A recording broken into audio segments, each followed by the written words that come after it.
Hola Martín, ¿cómo estás? Bueno, hay un ajuste en curso.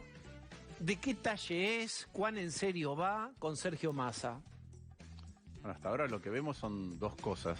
El nuevo esquema tarifario, que recién lo escuchaba Julián, decir que en los cálculos del gobierno es alrededor de 1/5 de los subsidios de energía. Yo estimo que va a ser un poco menos todavía, entre 1/5 y 1/10. ¿Y qué quiere decir que es tan poquito? Ya afirmé yo que es muy poquito. No, que para la magnitud del descalabro acumulado es poco. A ver, después, vos sabés que yo siempre he dicho que esto requiere un acuerdo de cómo lo corregimos en X tiempo, no de un día para otro. ¿Por qué? Porque la gente tampoco, así como a mí me pareció muy buena la frase, es el único país donde la política tarifaria está delegada en cada individuo, ¿no? Es lo que decía recién Mirta Tarico. Tampoco la gente tiene la culpa de eso, de que durante mucho tiempo acumules un nivel de subsidio, una tarifa irreal, de manera tal que al día siguiente te la tiro toda por la cabeza o te aumento 1000%. Ahora, cuando vos tenés un desfasaje, como se decía, de 80-20, yo para pensarlo así, 80 es subsidio, 20 es tarifa y estoy pagando 100. Si la inflación es 100% en el año, el costo de generación sube al doble, ¿sí? A 200.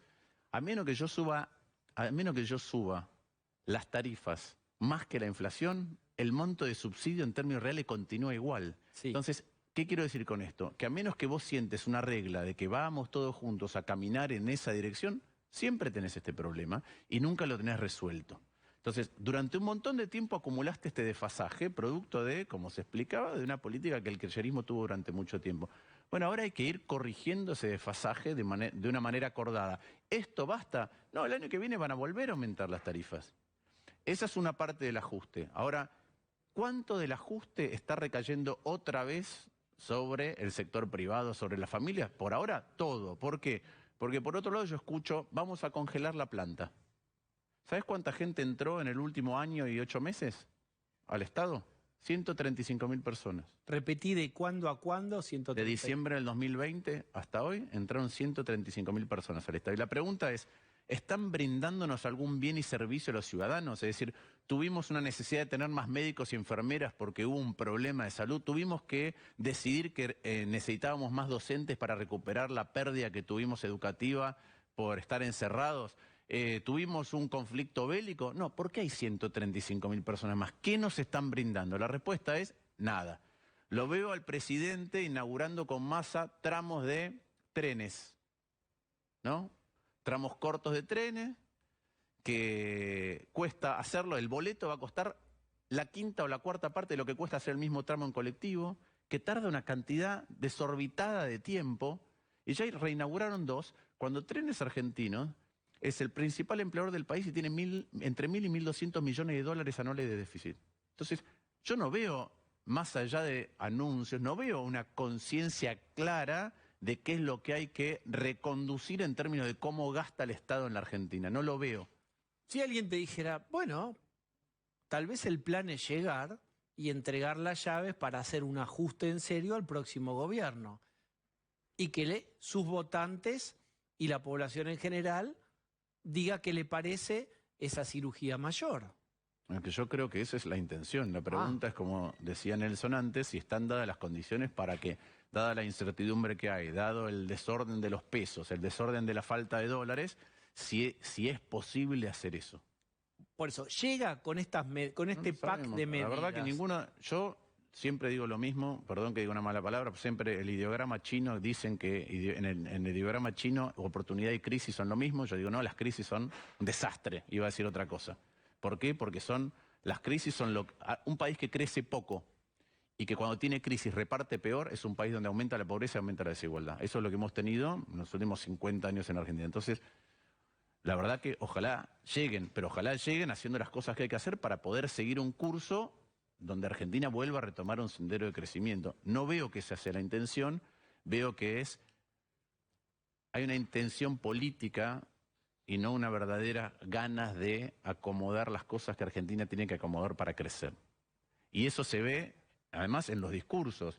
Recién hablaban de esto, como dijeron, son súper ricos, villanos, malvados, pero nunca son de ellos. ¿No hay ningún kirchnerista? En la lista no. Qué raro, ninguno. Es decir, todos los kirchneristas, los que viven en buenos lugares, en Puerto Madero, etcétera, todos pagan sin subsidio. Renunciaron todos al subsidio. No hay ninguna persona conocida, ningún actor, ningún deportista que se declare kirchnerista que esté cobrando subsidio. Es raro. En la lista no, por eso Raro. es un escrache. Pero claro que es un una especie escrache, de carpetazo. pero eso te muestra, es un carpetazo, me parece que es una amenaza latente de cómo funciona si estás del otro lado, pero también hace que no sea creíble lo que querés hacer, porque no hay ningún mea culpa, vuelvo a lo de los trenes, vuelvo a lo de meter gente en el Estado, vuelvo a que la culpa de lo que pasa con que te van a subir las tarifas no es que las atrasé durante 12 años más otros 2. La culpa es de algunos que no renunciaron al subsidio. Entonces, la verdad que no tiene ni pies ni cabeza y ese tipo de falta de reconocimiento y conciencia de cuál es la magnitud del problema y por dónde se puede resolver es lo que me hace pensar a mí que es muy difícil que puedan ordenar la situación, lamentablemente. Suponete que déjame jugar al sombrero masista y te diga, mira, Martín, contámela como quieras, pero hace un par de días que no se habla del dólar blue con pantallas catástrofe. Los dólares financieros suben un poquito, bajan un poquito, pero se dejó de hablar de ellos. Y algún golcito el Banco Central chiquitito empieza a meter porque empieza a comprar dólares que antes tenía que vender. No te digo que dimos vuelta al partido, estoy jugando al sombrero. Sí. Pero algo de efecto Massa hay. ¿Verdadero o falso? Verdadero.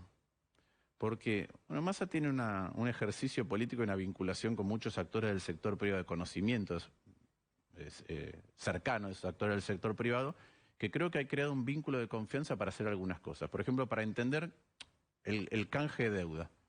Los bancos necesitaban bonos con SER. Les dio bono con SER, pero le dio un bono dual. Con SER, pero si no, si llega a pasar cualquier cosa, vas a cobrar el ajuste del tipo de cambio. Es decir, le dio un bono extraordinario para lo que los bancos necesitaban. 2 cláusulas gatillo por el mismo precio. Les dio al sector de las empresas de energía, les dio el ajuste de tarifas que estaban esperando. Y está bien, ¿sí? Porque tiene que ocurrir eso. Me refiero a los ajustes de tarifas. Lo primero es una deuda cara para Argentina. Lo primero no, bien aclarado. Lo segundo. Ahora, todavía para la magnitud de la incertidumbre que hay en Argentina, la cantidad de dólares que necesitas es todavía muy grande. Y no veo que podés generar alquimias o magia de corto plazo, que consigo que me adelanten, que voy y busco plata fuera, algo podrá conseguir. Para mí, en términos realistas, son todas cosas que solo están siendo un parche y que no van a tener la magnitud necesaria. Entonces es muy difícil. Es cierto que él puede planchar y impedir que la cosa empeore. Me parece que a menos que se tome en serio qué es lo que hay que hacer desde el propio gobierno, va a ser muy difícil llevarlo adelante. Por otro lado, me parece que el problema político no está resuelto. En general nosotros tenemos ministros de Economía, economistas, y digo, nunca, no es un requisito, siempre digo lo mismo, hay otros países que no tienen economistas de ministro de Economía y funcionan muy bien, Corea, Japón, generalmente no usan economistas, usan abogados. Pero vos siempre tenés un técnico, porque suponés que el problema político, la decisión política está en otro lugar, la va a tomar el presidente. Bueno, acá tuviste que poner un político porque hay un problema político que no está zanjado. Entonces yo creo que en el mediano plazo, alguna de las cosas que quiere hacer Massa o que dice Massa que va a hacer, generan tensión adentro de su coalición, son un sendero contrario a lo que siempre repiten y eso va a generar tensiones, pero en el largo plazo, y el largo plazo es después del Mundial en la Argentina, cuando entremos en calendario electoral, yo no sé si Massa va a tener la misma voluntad de hacer ajustes, los ajustes que hacen falta en la Argentina, porque va a estar pensando en cómo es el escenario electoral. Hoy le dijo a la mesa de enlace, no piensen en mí como candidato para esta vuelta que viene, sino para la otra. Te hago diagnóstico facial.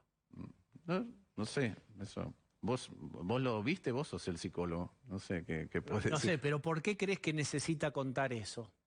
Decir eso. No sé, pero yo te pregunto si hoy se le dan las condiciones, él dice que no va a ser candidato a presidente. Vamos. Vos entonces lo que planteás es que para ordenar la macroeconomía, la agenda electoral va en contra, porque vos tenés que mostrarte distribuyendo y no privando. ¿No? Y además tenés que generar una conciencia colectiva de que esos son los problemas, ¿no? De que el problema es una lista de algunos que no renunciaron voluntariamente a un subsidio cuando la política del gobierno era esa, era tener tarifas que no tenían clara consonancia con el costo de la energía y además subsidiar inclusive a sectores que no lo necesitan. Eso no se está diciendo. Vuelvo a los trenes, vuelvo a lo del sector público. Él está diciendo, che, entraron 135.000 personas. ¿Qué están haciendo? ¿Está diciendo eso? No veo diciendo eso. Veo la movilización de hoy y hacia dónde derivó el discurso público de la movilización de hoy. Y también me llama la atención, no parece que sea en la dirección correcta, por un montón de motivos distintos. Pero si vos tenés, la pregunta es, ¿contra quién se movilizó hoy la CGT y el resto de los sectores que se movilizaron? ¿A quién le fueron a reclamar por el nivel de inflación y la pérdida de poder adquisitivo? A los formadores de precios, según Pablo Moyano, por lo menos en lo explícito, o sea que hay los empresarios. Hay una suerte de aval o redireccionamiento de que un sector de la sociedad está protestando contra otro. Y la protesta, entiendo yo, es porque hay algunos que cargan más en los precios de lo que te dan, o podrían cobrarte más barato. Bueno, déjame hacer la reflexión al revés. Cuando vos mirás lo que te descuentan en tu recibo de sueldo y que va a la obra social y al sindicato, la pregunta ¿es más o es menos? Es decir, ¿les sobra para lo que te dan? ¿Podrían manejar mejor las obras sociales? ¿Podrían cobrarte menos la cuota de afiliación sindical? ¿O contrariamente, te podrían dar más? Entonces, ¿también son formadores de precios? ¿También me están haciendo que mi salario valga menos? ¿También están haciendo, por ejemplo, cuando los camioneros bloquean una planta, como de Lácteos Vidal, están haciendo que haya menos oferta de bienes, de productos lácteos? ¿Están los trabajadores de la lechería, sí? ¿Están incentivando que suban los precios? Entonces yo puedo hacer exactamente lo contrario, una enorme manifestación de todos aquellos que son empresarios, pyme, mediano, grandes, que digan formadores de precios. La manera en que se conducen hoy los sindicatos en Argentina son formadores de precios, son formadores de costos y además, frente a el nivel de aportes que hay a sus sindicatos de obras sociales, no me dan el servicio que me deberían dar. No es una discusión que vale la pena. Otro rubro que no se toca habitualmente. ¿Sabés cuántos juicios laborales hay en Argentina por empleado? ¿Cuántos empleados por cada juicio laboral tenemos? A ver ese número. Por año. 50 empleados por cada juicio laboral. Es decir, hay un juicio laboral en la Argentina por cada 50 empleados. Quiere decir que si vos sos una empresa mediana de 50 empleados, seguro tenés un juicio laboral por año. ¿Hay alguna relación comparativa con otros países? Sí, es una barbaridad el nivel que tenemos. Te agrego una más. ¿Cuántas empresas por cada juicio laboral en la Argentina? A ver. 3 por cada juicio laboral. Es decir, hay un juicio laboral cada 3 empresas en Argentina. Te hago una pregunta. Aquellos que legislan de esa manera, el curro de los abogados laboralistas, ¿sí? Porque eso no es formador de precio. ¿No es formador de costos en la Argentina? ¿Por qué digo esto? ¿Qué harían con eso porque hay si fueran gobierno? Porque hay un momento en que todas estas cosas al mismo tiempo están creando una economía que no funciona. Te doy otro ejemplo. El otro día estuve reunido con empresarios de la ciudad de Buenos Aires, de distintos rubros. Te doy 2 ejemplos de cosas que pasan por una economía alocada. A un proveedor que vende 3,5 millones de algo que usamos todos los días. 3,5 millones por año de unidades, el mayor vendedor del rubro. Le piden que, ¿cómo se dice? Que en lugar de importar el producto terminado, le piden que ensamble en la Argentina. Le digo, ¿a cuánto importas el producto terminado? $5. ¿Cuánto te cuesta ensamblar? $4 más. Claro. Entonces, tenés una regulación dislocada. Vamos a lo que pasa con la falta de divisas y los autos. Hoy se venden la mitad de autos que en la Argentina. Vos en una concesionaria y el margen es el triple. Están ganando más vendiendo menos autos. ¿Por qué? Porque no hay autos. ¿Por qué? Entre otras cosas, más allá de que en algún momento hubo un problema con los chips, etcétera, porque no hay dólares. Entonces, todo esto hay que reacomodarlo como un rompecabezas. Hay muchos de nosotros, yo tengo una fundación en evolución que se llama País por Él, que estamos trabajando en estas cosas. Ahora, son discusiones que hay que dar. En Argentina, en términos de la diferencia que existe entre lo que paga el empleador y el costo y el salario de bolsillo, es uno de los países que más diferencia tiene en el mundo. La pregunta es, ¿qué me dan a cambio de eso? ¿Me dan buen servicio de PAMI? ¿Me dan buena obra social? ¿Me dan un sindicato que se ocupa en serio no solamente de pelear en paritarias, sino del resto de las cosas, de mis condiciones laborales, de capacitación. Se destina en algunos lugares 3% del sueldo bruto para capacitar y recapacitar. ¿Dónde está teniendo lugar eso? ¿Vos lo viste? Ahora, déjame un par de minutos para pasar del diagnóstico al tratamiento. ¿Qué ministro de Economía o qué economista te gustaría como ministro de Economía o qué dos o tres? Vos sos economista y fuiste ministro, pero aún así entiendo que no te postulás a ese cargo. ¿Quiénes son No, tus yo, economistas vos de sabés que referencia? yo voy a ser candidato a jefe de gobierno. Por eso. Sí. Que no es un problema de... me parece que lo enfocamos mal cuando hablamos de un economista.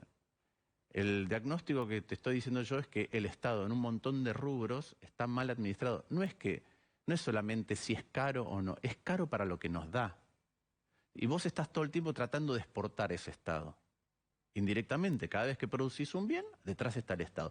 Y las crisis en Argentina o la falta de crecimiento se producen porque yo te atraso $1 para exportar un Estado cada vez peor. Ergo, no hay crecimiento. Entonces, vos me decís, ¿qué economista te gustaría? A mí me gustaría un espacio político que tenga una cultura, no importa en qué ministerio, en qué área, de volver a la fuente, de si esto no le brinda un servicio al ciudadano, no lo tengo que hacer en el Estado. Está muy Y eso bueno. no es un ministro de Economía. Yo no creo que el problema en la Argentina sea técnico desde el punto de vista económico. Es un problema de índole político.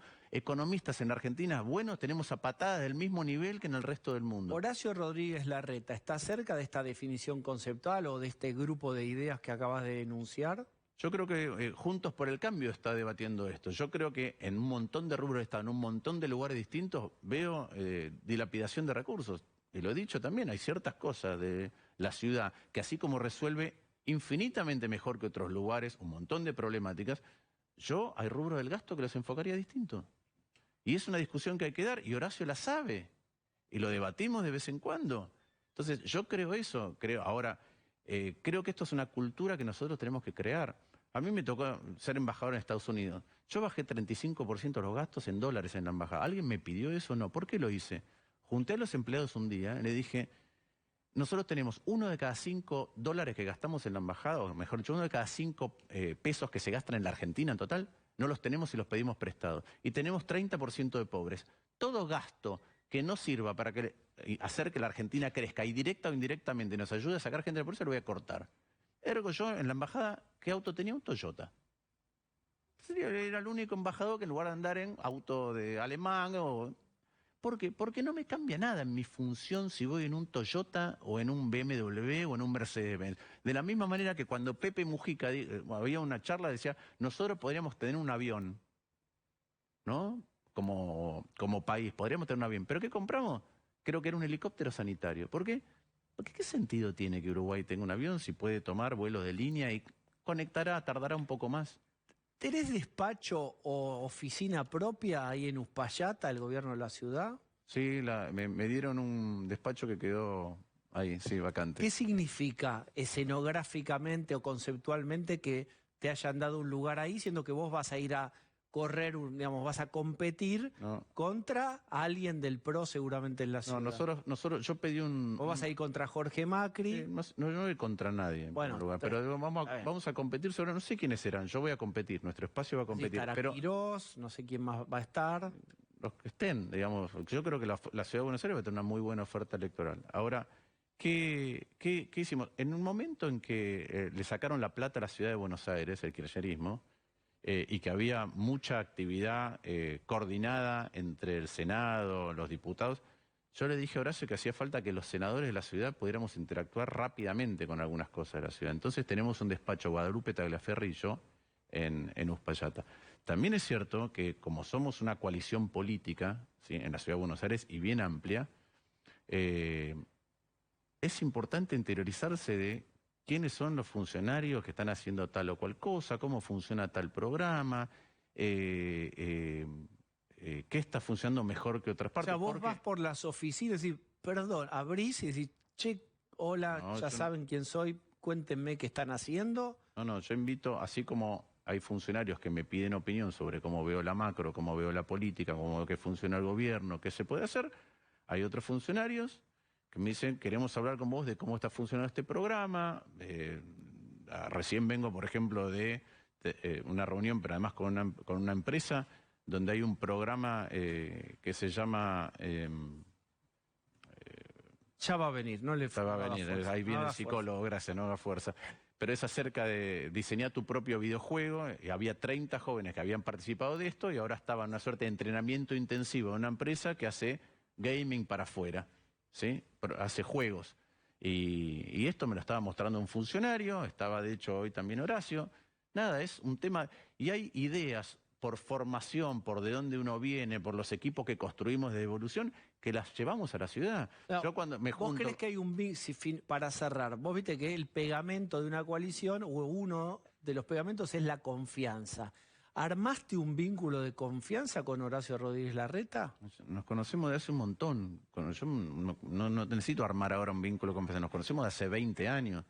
Más que con Macri, suponete. Lo conozco más a Horacio de hace más tiempo que a Macri, pero eso no quiere decir que pensemos igual en todo momento y en todo tiempo. Lo bueno es que podemos ser frontales y hablamos acerca de aquellas cosas que se pueden corregir, de aquellas cosas que tenemos que hacer desde el Senado para la Ciudad de Buenos Aires. Pero otra vez, vos sabés que nuestro espacio participa además del gobierno de la ciudad. Sí, señor. Entonces, esa interacción se intensificó muchísimo, particularmente cuando había que afrontar la pandemia, porque había que discutir en un contexto en el que estábamos todos a tientas. Y cuanto más colectiva sea la inteligencia para abordar cosas desconocidas, mejor. Eso se sigue haciendo. Yo, de programas que he hecho como ministro de Producción en la provincia de Buenos Aires, o desde el banco, le he llevado ahora a María Migliore, la ministra de Desarrollo Social, o a José Luis Justi, el ministro de Desarrollo Productivo de la ciudad. Hay ideas que uno tiene de otros lugares, hay cosas que se han hecho, hay cosas que uno conoce que las aporta a la ciudad y se hacen. ¿Qué cosas se hacen? En su momento, el sistema descentralizado de denuncias para poder construir un mapa del delito y poder redireccionar bien el accionar policial, fue una idea y una iniciativa nuestra, lo conté yo en la campaña. Hay otras cosas que trabajamos que lo que hacemos es aportarlas. Y eso me parece que es muy bueno. Y por eso es que en mi oficina, donde está la fundación, donde están nuestros equipos trabajando, vienen funcionarios a ver qué estamos mirando nosotros. Y nosotros vamos a las oficinas de Uspallata y contamos, ellos nos cuentan y nosotros contamos qué cosas estamos viendo. Y no por eso debo tener el cuadro de Horacio colgado. No, porque yo creo que eso es malo. Le ha hecho mal a la... Pará. No, pero esto me parece importante. Le ha hecho... Eso de cuadros colgados para mí le hace mal a la Argentina. Uno de los problemas que yo vi del gobierno, gobierno del PRO, de Cambiemos, es que el jefe de gobierno, la gobernadora de la provincia de Buenos Aires, no sentían que tenían la potestad de hablar y decir que funciona mal. Entiendo a dónde vas. Y eso es muy importante. Bien, la próxima seguimos en ese mismo punto. ¿Te parece? Encantado. Martín, gracias.